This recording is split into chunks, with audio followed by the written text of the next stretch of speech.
Okay, I keep forgetting to do the videos, and I keep taking going to the next step, because I'm excited about doing it, and then I forget to do it. Anyway, the last video was sanding these imperfections in the wood after we put filler in it.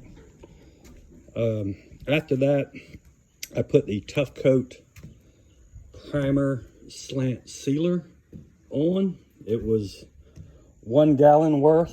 It goes on milky and then it turns clear after it dries. So there's still some imperfections in this wood,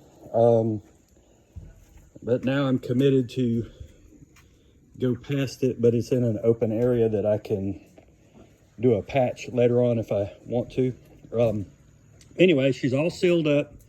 The primer is down. It's ready for the first coat of Tough Coat. And that's what I'm about to start right now.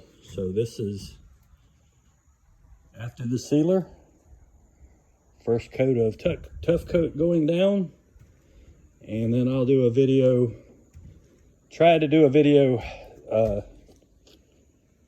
well, I'll just do a video once I get the first coat done, and we'll go from there. All right, here we go.